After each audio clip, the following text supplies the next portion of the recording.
Now listen to this. This is mind-boggling. This is just too much.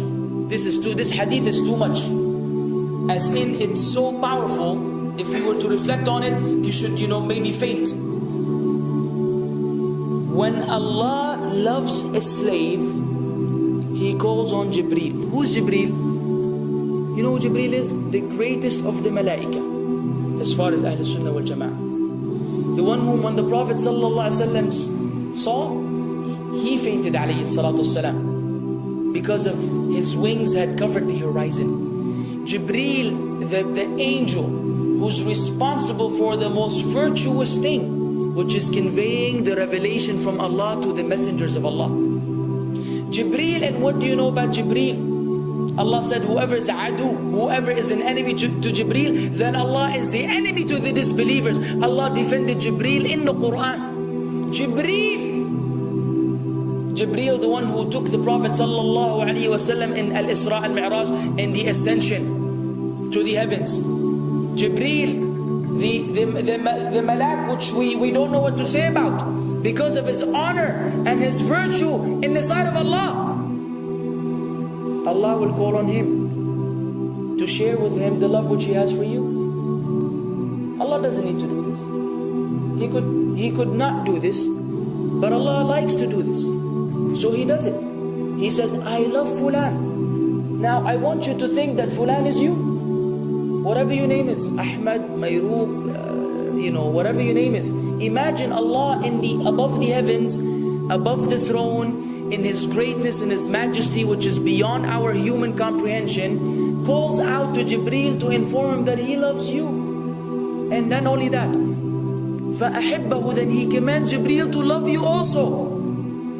So Jibreel now loves you. Allah and Jibreel love you. But it doesn't end there. Jibreel then will call upon the inhabitants of the sama. Who are they? All the malaika.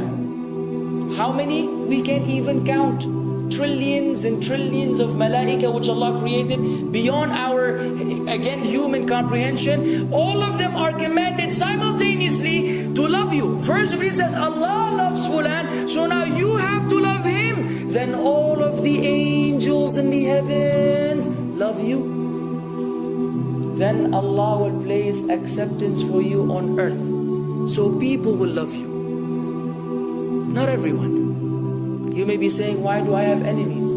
People who love the Sunnah will love you. The people who love Allah and His Messenger will love you. The people who are upon the correct aqidah and methodology will love you. Other people may hate you because of a problem in them, not because of a problem in you. Because you may say, well, this fasik, this evil, disobedient person doesn't love me. Don't expect him to love you. He loves people like himself. Who will love you? Righteous people. Righteous people. They don't know why. They don't even know why. You've never even given them $1 or a rial or a pound. You've never done anything for them. Maybe you scream at them. Maybe you do other things. It's Allah. Why? Because Allah had loved you first, then Jibreel had loved you first, then the malaika loved you afterwards, then Allah put acceptance for you on earth, so people have no choice but to love you. We ask Allah to make us among them. Now what better than that? What else do you want? What else do you want? What? If you're a person whom Allah loves, in every movement you go, you do, you pray, you sleep, whatever you do, you are among those whom Allah loves and Jibreel loves and the angel loves. What else do you want, ya akhi? You're guaranteed success in this life and in the life to come. Guaranteed. No way Allah will punish you. No way. No way Allah will punish someone whom He loves. But the hadith doesn't stop. The hadith has a very saddening continuation, which we should seek refuge with Allah from. وَإِذَا أَبْغَضَ عَبْدًا, and if Allah hates a slave, He also calls on Jibreel. And He informs Jibreel that He hates this person. So He will command Jibreel to hate this person. Then Jibreel will tell the angels to hate this person. Then Allah will put hatred for him on earth. La ilaha illallah. Imagine you walking upon the planet, the face of the earth which Allah created, while Allah hates you, and the angels hate you, and Jibreel hate you, and the righteous people hate you. What a sad state for a human being. And ikhwan, we could be one of those as well. If you are prideful, arrogant, you are qualified for this hatred, because Allah does not love kulla mutakabbirin jabbar. Allah does not love the arrogant, the prideful. If you go against the sunnah, then Allah does not love those who go against the sunnah. If you don't observe taqwa, and you don't observe ihsan, and you don't observe tawbah and tatahur, then again we are disqualified. If you, many things which we can mention, many things which will bring about Allah's hatred and deprive us of Allah's love. It's a very sensitive situation, meaning right now you have to be one of these two. Either Allah loves you or He doesn't. But there's always good news, even for those people whom we can be amongst. It's not too late because you're alive. It's not too late because it's Ramadan. It's not too late because you're breathing. Even if you led a life of someone who had attained Allah's hatred, if you were to return to Allah, then Allah will love you and be happier.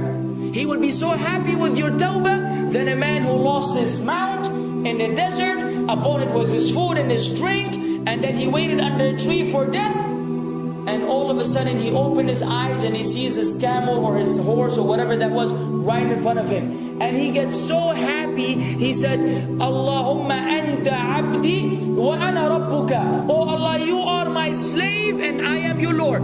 Kufr.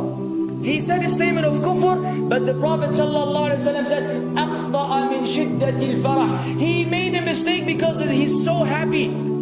You know when you're so happy that you may say things against what you want to say? When you're so happy that you just, you say words that mean nothing to anyone? Allah is happier when you return to Him than that person. What else do we want? For how long are we going to stay away from Allah? For how long are we going to lead the life of the heedless? For how long are we going to go against the sunnah? What are you waiting for? Death? Death. حتى إذا جاء أحدهم الموت قال رب ارجعون لعلي أعمل صالحا فيما تركت كلا. Until when death comes to one of them, you say, oh Allah, allow me to return so that I may do good in that which I left behind. And it will be said to him, no, it's only a word. إِنَّهَا كَلِمَةٌ هُوَ قَائِلُهَا. It's nothing but a wish and a word he will have. It will not be fulfilled. Let us not wait for death, ya akhwan. If each one of us here, by Allah, if each one of us here acted upon the sunnah, lived according to the sunnah, and invited people to the sunnah, and enjoyed what is good, and forbade what is evil, wallah, we will make a major change in the city in which we live.